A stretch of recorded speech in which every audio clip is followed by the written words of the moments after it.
पहुंच चुके हैं। यहां पर आ रही फ्लाइट्स को तो आने दिया जा रहा है, उतरने वाली फ्लाइट्स को तो आने दिया जा रहा है, चढ़ने नहीं दिया जा रहा है, यानी कि यहां से फ्लाइट्स बाहर नहीं जा पा रही हैं।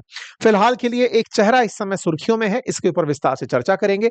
सारे घटनाक्रम को कल से लेकर आज तक की स्थिति को आपको एक एक करके साझा करते चलेंगे। ब्रीफ में यही है, विस्तार से अब आगे बढ़ते हैं। उससे पहले कुछ जरूरी जानकारी जान लीजिए। यदि आप स्टॉक मार्केट में इंटरेस्ट रखते हैं या फिर अपना इन्वेस्टमेंट में नॉलेज बढ़ाना चाहते हैं तो बातें बाजार के एप्लीकेशन पर हमारे कोर्सेज स्टॉक मार्केट पर और म्यूचुअल फंड्स दोनों पर उपलब्ध हैं। हम किसी भी प्रकार के टिप्स के साथ कोई भी टिप्स हम आपसे साझा नहीं करते हैं। अपने कोर्सेज आपके लिए उपलब्ध हैं, आप जाकर उन्हें एक्सेस कर सकते हैं। और हाँ, अपनी पाठशाला एप्लीकेशन पर हिस्ट्री, ज्योग्राफी, पॉलिटी, इकोनॉमी अगर आप पढ़ना चाहते हैं तो वो ऐप भी आपके लिए लिंक कमेंट बॉक्स में पिन कर दिया गया है। साथियों, कल हमने आप लोगों को जब सेशन किया था उसमें ये जानकारी दी थी, और इससे 2 दिन पहले मैंने एक सेशन किया था जिसमें यह बताया था कि अमेरिकी कंपनियों के खिलाफ क्यों नेपाल में प्रदर्शन होने शुरू हो रहे हैं। यह सेशन अपनी पाठशाला पर किया था और यह अंकित इंस्पायर इंडिया पर किया था। पहले हमने कारण बताए थे कि अमेरिकी कंपनियों के खिलाफ क्यों हो रहा है नेपाल, फिर हमने यह बताया था कि नेपाल में प्रोटेस्ट हुए क्योंकि इन्होंने कंपनियों को बंद किया, फेसबुक समेत 26 कंपनियों को जब बैन किया तो यहां पर प्रोटेस्ट शुरू हुए। वो इतने तीव्र हो गए थे कल तक ही, क्योंकि कुछ मंत्रियों ने कल ही इस्तीफे देने शुरू कर दिए थे जिस समय हमने आपके सामने ये सेशन किया था। हमने अपने सेशन के अंदर आपको ये सारी बातें बताई थी कि 19 लोगों के मारे जाने की खबर है और करप्शन के खिलाफ ये प्रदर्शन हो रहे हैं। नेपाल का जो प्रोटेस्ट था वो यूथ के द्वारा यूथ अगेंस्ट करप्शन के नाम से किया जा रहा था। शुरुआत की जो चिंगारी थी वो सोशल मीडिया बैन करने पर उग्र हुई थी। असल में क्या था कि नेपाल के अंदर सोशल मीडिया को बैन करने का सरकारी फरमान जारी हो गया था। कहा गया था कि नेपाल के अंदर फेसबुक, इंस्टा, यूट्यूब ये नहीं चलेंगे। छात्रों का कहना था कि ये आप लोगों ने बैन इसलिए किए हैं ताकि आपके काले कारनामे हम लोग नहीं बता सके। आपको मैंने कल भी सेशन में यह बात बताई थी कि सोशल मीडिया इन दिनों सरकार से इतना रेगुलेटेड नहीं रहता जितना कि प्रिंट मीडिया या फिर जो डिजिटल मीडिया आप देखते हैं या फिर जो ऑन ऑन ऑन मतलब सरकारी मीडिया जो आप देखते हैं, सरकार उनके ऊपर तमाम प्रकार के रेगुलेशंस करती है। लेकिन जो सोशल मीडिया है उसमें लोग अपनी राय रखने के लिए, अगर प्रभावित पक्ष है तो उसका वीडियो बनाने के लिए ज्यादा फ्री रहता है और ऐसे में उसकी फ्रीडम सही मायने में वस्तु स्थिति के बारे में जानकारी दे पाती है। नेपाल में भी यही हुआ।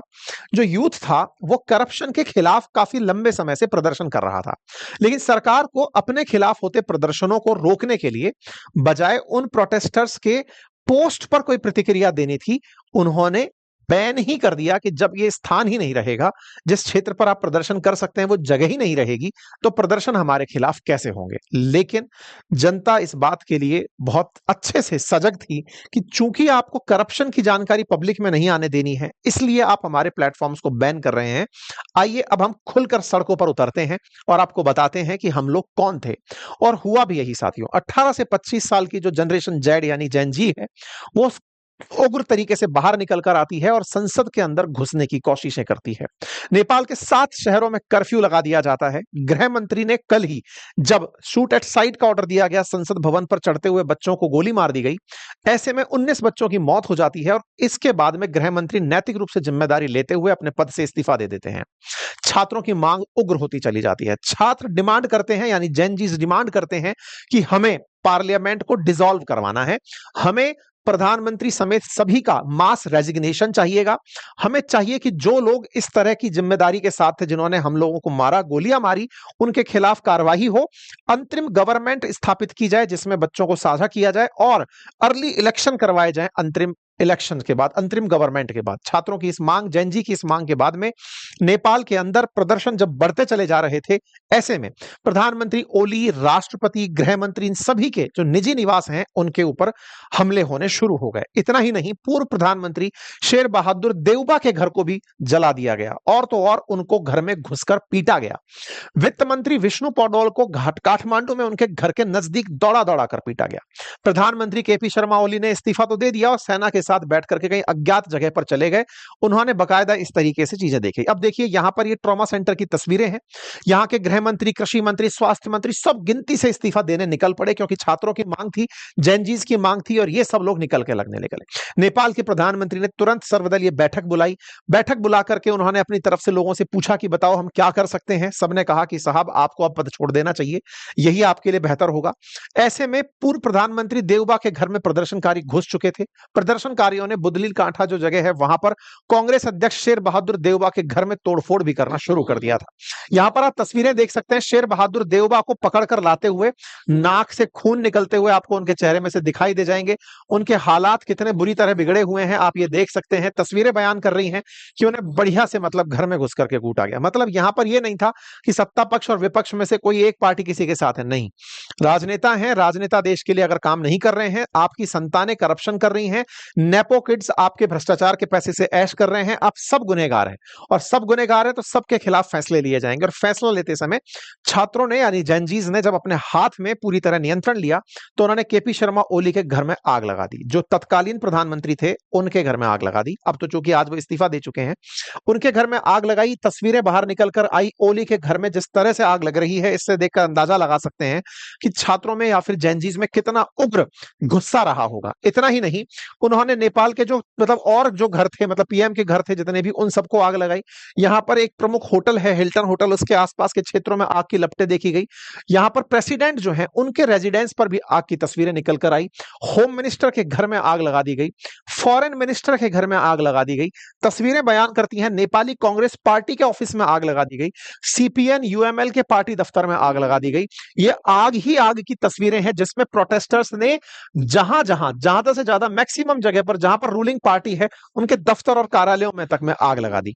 ऐसे में फिर नेपाल की आर्मी अपने हाथ में चीजें लेती है, मिनिस्टर्स को सुरक्षित रूप से उठाती है और उन्हें बचा करके ले जाती है। विपक्षी दलों ने फिर प्रधानमंत्री से इस्तीफे की मांग की। प्रधानमंत्री ने इस्तीफा देने का निर्णय ले लिया, लेकिन इस पूरे पार्टी के बैठक में राष्ट्रीय स्वतंत्र पार्टी शामिल नहीं हुई थी क्योंकि उनके नेताओं को इन्होंने जेल में डाल रखा था। राष्ट्रीय स्वतंत्र पार्टी ने जुलाई 2024 में ही इनसे अपना समर्थन वापस ले लिया था। तो अभी फिलहाल के लिए उन्हीं से उम्मीदें बहुत ज्यादा हैं कि राष्ट्रीय स्वतंत्र पार्टी ही शायद यहां पर सत्ता में लौट कर आए, जिसमें रवि लामिछाने नाम के जो व्यक्ति हैं उनकी पार्टी है। ठीक है, तो रवि लामिछाने ऑलरेडी जेल में थे, तो ऐसे में उन्होंने इस बैठक में भाग नहीं लिया या उनकी पार्टी की तरफ से इसमें भाग नहीं लिया गया। साथ में काठमांडू के जो मेयर हैं जिनका नाम बालेन शाह है उनको भी नजरबंद किया हुआ है। असल में क्या हुआ कि इस पूरे प्रोटेस्ट के पीछे कोई एक चेहरा तो होना था। हालांकि छात्रों के द्वारा या फिर सोशल मीडिया इन्फ्लुएंसर्स के द्वारा इस आंदोलन को बुलाया गया था, लेकिन उसके बावजूद भी जो दिशा और दशा तय करने वाले कुछ चेहरे थे उनमें बालेन शाह का नाम काफी तेजी से निकल कर आ रहा है। बालेन शाह काठमांडू के मेयर हैं, 35 साल की उम्र है, पहले ये एक रैपर रह चुके हैं, उसके बाद में फिलहाल ये जनता के बीच में काफी लोकप्रिय हैं। काठमांडू में इन्होंने अपनी तरफ से इस प्रदर्शन का पहले ही समर्थन कर दिया था। इनका कहना था कि चूंकि ये जेनजीज का प्रदर्शन है, 15 से 28 साल की उम्र के जो बच्चे हैं उनका प्रदर्शन है, उम्र के हिसाब से मैं उसमें साझा नहीं हो सकता, लेकिन मेरा इस प्रोटेस्ट को समर्थन रहेगा। बालेन का ये फेसबुक पोस्ट है जो उन्होंने कुछ समय पहले यानी कि प्रदर्शन होने से पहले किया था कि 28 साल तक के जो बच्चे हैं वो इस प्रदर्शन में रहेंगे, मेरी तरफ से मैं इसमें पूरी तरह से साथ हूं। I can't go due to age limit but important to understand them, I have full support. इन्होंने अपनी तरफ से सपोर्ट दे दिया था। इसके बाद में केपी शर्मा ओली अपने पद से इस्तीफा देते हैं और जब पद से इस्तीफा देते हैं राष्ट्रपति पौडेल को अपना इस्तीफा सौंपते हैं और उसके बाद में हेलीकॉप्टर में उड़कर निकल जाते हैं। कहा जा रहा है कि दुबई भागे हैं, बाकी आर्मी बताएगी। आर्मी की तरफ से कोई ऑफिशियल स्टेटमेंट आएगा तो पता चलेगा या फिर दुबई बताएगा। पहुंचने में दुबई भी टाइम लगता है, ऐसे में बीच की खबर क्या आती है वो बाद में पता चलेगी। बालेन इस पूरे मुद्दे को अपनी तरफ से पोस्ट किए जा रहे थे। आप में से कुछ लोग एक सवाल जरूर उठा सकते हैं कि सोशल मीडिया तो बैन था तो फिर बालेन के ट्वीट्स या स्टेटमेंट्स कहां से आ रहे थे। कल रात को जब हमने सेशन किया था आपको तब यह बताया था कि नेपाल में सोशल मीडिया बैन था। रात को 1 बजे हमने अपना सेशन खत्म किया, उसके 2 घंटे बाद में पीएम ने उन सोशल मीडिया पर से बैन हटा दिया था, यानी कि जो आदेश था उस आदेश को उन्होंने वापस ले लिया था। रात को 1 बजे के आसपास, इंडियन टाइम के आसपास बता रहा हूं। अच्छा, इन्होंने वो आदेश वापस ले लिया था। उसके पहले भी ये लोग वीपीएन यूज करके सोशल मीडिया पर पोस्ट करते जा रहे थे। नेपाल में फेसबुक का काफी प्रचलन है। फेसबुक पोस्ट के माध्यम से बच्चों को या फिर जेनजीज को दिशा और दशा दी जा रही थी।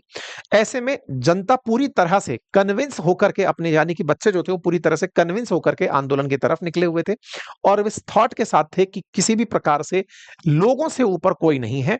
और ऐसे में प्रदर्शन होने शुरू हुए और जो आपके सामने की स्थितियां हैं वो मैंने आपको बताई। एयरपोर्ट पर किस तरह से फ्लाइट्स और हेलीकॉप्टर्स खड़े हैं ये आप देख सकते हैं। 3 मेन इमारतों पर, जिसमें से संसद भवन है, सिंह दरबार है और सर्वोच्च न्यायालय है, वहां पर आग लगा दी गई। छात्र प्रदर्शन करते हुए सड़कों पर निकल रहे थे। उनसे पूछा गया कि अल्टीमेटली आप क्या चाहते हो। असल मायने में क्या है कि नेपाल के जो छात्र है ना या फिर जो यूथ है वो यहाँ की बेरोजगारी से बहुत ज्यादा व्यथित है। साथ ही साथ वो ये देखता है कि यहाँ की सरकारें कभी भी स्थिर सरकारें नहीं बनी हैं। तो नेपाल में जब स्थिर सरकारें नहीं हैं, तो स्थिर सरकार के अभाव में जो एग्जिस्टिंग गवर्नमेंट्स हैं, वो अपने बच्चों के नाम पर बहुत करप्शन कर रही है, या फिर बच्चे उनके बढ़िया जिंदगी जी रहे हैं। यानी एक तरफ तो आम आदमी परेशान है और दूसरी तरफ ये लोग अपनी जिंदगी के सारे ऐश ले रहे हैं। छात्र इस बात से बहुत तंग थे, इसीलिए नेपो किड करके ट्रेंड कर रहा था नेपाल के अंदर, ठीक है। अच्छा, इसी के साथ साथ जो रवि लामिछाने हैं, उन्हें अब अपने जेल से रिहा कर दिया गया कि भैया आप बाहर निकलो, क्योंकि इनके बारे में और वो जो काठमांडू के मेयर हैं उनके बारे में अब कयास लगाए जा रहे हैं कि ये मिलकर के सरकार बनाएंगे। प्रदर्शनों के बीच में भारत सरकार का पहले तो संदेश ये आता है कि हम इस पर नजर बनाए हुए हैं, बाद में प्रदर्शनों को देखते हुए एक आपातकालीन नंबर जारी किया गया, कहा गया कि सभी भारतीय वहां पर सुरक्षित रहे।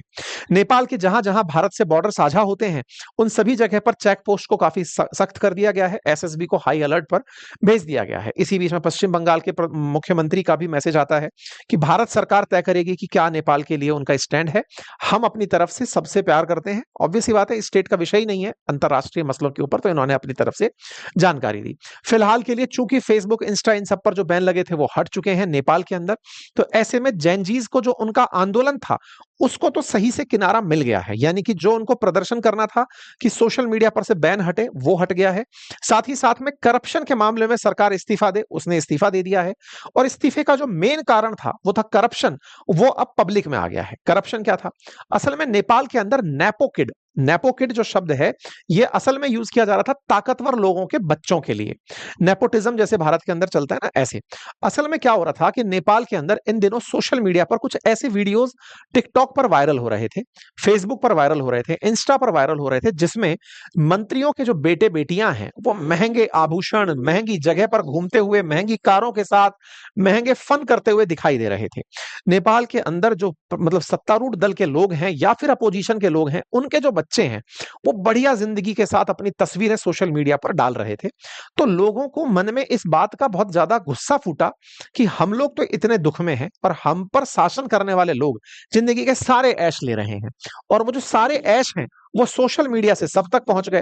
बस वही तस्वीरें निकल निकल करके लोगों के बीच के अंदर मोटिवेशन का कारण बन गई, गुस्से का कारण बन गई। सोशल मीडिया पर ये तस्वीरें काफी ज्यादा चर्चा का विषय बनी, जिसमें महंगे कपड़े, महंगे घड़ियां, महंगे जूते, ये सब चीजें चर्चा का विषय बन गई। और लोगों ने इसी के खिलाफ असल में सोशल मीडिया पर ट्रेंड चलाना शुरू किया था कि हमारे यहां पर भ्रष्टाचार इतना बढ़ चुका है कि जहां एवरेज नेपाल की प्रति व्यक्ति आय $1300 प्रति व्यक्ति है, ऐसे में हमारे राज्य के, हमारे देश के जितने बड़े नेता हैं वो बढ़िया जिंदगी जी रहे हैं। बस इसी से ये लोग अग्रसर मतलब उग्र हो गए थे कि ये मामला जो है वो बिगड़ रहा है। अब आप में से एक सवाल बनकर आएगा कि इनको दशा दिशा देने वाला था कौन? असल में एक एनजीओ है जिसका नाम है हामी नेपाल। ये हामी नेपाल जनरली नेपाल के अंदर किसी प्रकार की कोई प्राकृतिक आपदा आती है तो उसमें सहायता पहुंचाने वालों में प्रमुखता से आगे रहता है। जैसे मान लीजिए कहीं बाढ़ आ गई या भूस्खलन हो गया या फिर भूकंप आ गया, हामी नेपाल की तरफ से विरोध कैसे करें ये सिखाया गया था। एनजीओ ने बकायदा यूथ अगेंस्ट करप्शन जैसे तख्तियां लोगों को उपलब्ध करवाई थी। ये एनजीओ 2015 में शुरू हुआ था और इसके अंदर संस्थापक हैं सुदान गुरुंग। तो इन्होंने जनता को पूरी तरह से यानी कि बच्चों को बताया था कि हमारे देश में असली प्रॉब्लम क्या चल रही है और कैसे हम लोगों को इससे निपटना है। हामी गुरुंग के साथ साथ मतलब हामी नेपाल के जो सुदान गुरुंग हैं, इनके साथ साथ काठमांडू के मेयर जिनके बारे में कहा जा रहा है बलेन्द्र शाह, बलेन, ये भी इस पूरे मामले के अंदर छात्रों को दिशा देने में और जेनजीज को दिशा देने में प्रमुखता से आगे रहे। ये केवल कह देना कि इन दो लोगों का ही ये आंदोलन था, ये थोड़ा सा जल्दबाजी होगी। सभी तरह से चूंकि छात्रों ने, भाई इसमें 19 से अधिक लोगों की जान जा चुकी है, तो विद्यार्थियों का या जेनजीज का जो भी इसमें रोल है उसे आप इग्नोर नहीं कर सकते कि उन्होंने इस आंदोलन में भूमिका नहीं निभाई। लेकिन हाँ, आंदोलन को किसी ना किसी तरीके से अगर कोई चेहरा दिखा तो वो ये दो बड़े चेहरे निकल कर आए थे। ऐसे में न्यूज में बलेन्द्र शाह का जिक्र चल रहा है। चर्चा है कि कहीं यही अंतरिम सरकार के अंदर बैठे ना दिखाई दे जाएं। ऐसा मैं क्यों कह रहा हूं? क्योंकि बलेन्द्र शाह फिलहाल हाउस अरेस्ट थे। जब केपी शर्मा ओली के खिलाफ प्रोटेस्ट हो रहे थे तो सरकार ने इन्हें घर में गिरफ्तार करके बंद कर दिया था कि तुम्हारे भड़काने से यह सब हो रहा है। ऐसे में माना जा रहा है कि अंतरिम सरकार में वो देखे जा सकते हैं, बलेन देखे जा सकते हैं। अब यह देखना होगा कि आने वाले समय में छात्र किस दिशा में इस चीज को लेकर जाते हैं। छात्रों की प्रमुख मांग में जहां नेपोटिज्म बड़ा मुद्दा है, सोशल मीडिया बैन को लेकर के काफी वो उग्र थे, और घोटालों को लेकर के वो बहुत चिढ़े हुए थे, क्योंकि 2023, 2021, 2024 में हजारों करोड़ के घोटाले नेपाल में हुए। इससे जनता में काफी बड़ा रोष था और इसी रोष के चलते बढ़ती बेरोजगारी दर, विदेशी दबाव और भारत के साथ भी अभी रिसेंटली जो लिपुलेख वाला मामला था, उसमें ये जो वीरेन है, इन्होंने नेपाली पीएम से कहा था कि जब आप चीन में जा रहे हो एससीओ की बैठक करने के लिए, तो लिपुलेख वाले मामले को चाइना से डिस्कस करना। चाइना ने इस डिस्कशन में यह कह दिया था कि यह भारत और नेपाल का आपसी मसला है, चाइना इसके अंदर कोई इंटरफेरेंस नहीं करेगा। चाइना ने इंटरफेरेंस भी नहीं किया, जिसके चलते कहीं ना कहीं एक रोष था नेपाली पीएम के प्रति कि आप चाइना के सामने बिक कर आ गए, उनके दबाव में रहने लग गए। आपके ऊपर विदेशी दबाव है, इसी के चलते आपने टिकटॉक को तो परमिशन नेपाल में दे रखी है, लेकिन आप अन्य सोशल मीडिया प्लेटफॉर्म्स को नेपाल में परमिशन नहीं दे रहे हो। तो चीनी दबाव के चलते भी, और लिपुलेख विवाद के मामले में चीन से आपने बात क्यों नहीं करी जब आप उतना ही उसे मानते हो, इस बारे में भी कहीं ना कहीं सरकार के खिलाफ लोगों में रोष था। इन सब का एक संकलन हुआ और परिणाम स्वरूप सरकार यहां पर गिर गई। लेकिन सरकार गिरना यहां पर कोई बहुत बड़ी खबर नहीं है। क्यों नहीं है? पिछले 17 सालों में 15 बार सरकारें यहां पर गिर चुकी हैं। इतने ज्यादा सरकारों में स्थिरता है कि नेपाल को सही मायने में अब विचारने की आवश्यकता है कि उसे चाहिए क्या, क्योंकि सरकार की स्थिरता के लिए पहले पूरे गाइडिंग प्रिंसिपल्स इन्हें डिसाइड करने होंगे। जैनजीज ने अगर ये क्राउड के रूप में मिलकर के आंदोलन किया है, तो उन्हें सही दशा और दिशा तय करनी होगी कि उन्हें कैसी सरकार चाहिए। नेपाल में जब से राजशाही हटी है, तब से नेपाल की सरकार का बहुत बुरा पतन हो चुका है। नेपाल के प्रधानमंत्री का चीनी झुकाव लंबे समय से विषय रहा है।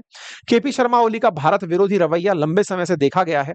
ऐसे में नेपाल को तय करना होगा कि उसे भविष्य में कौन सी दिशा लेनी है।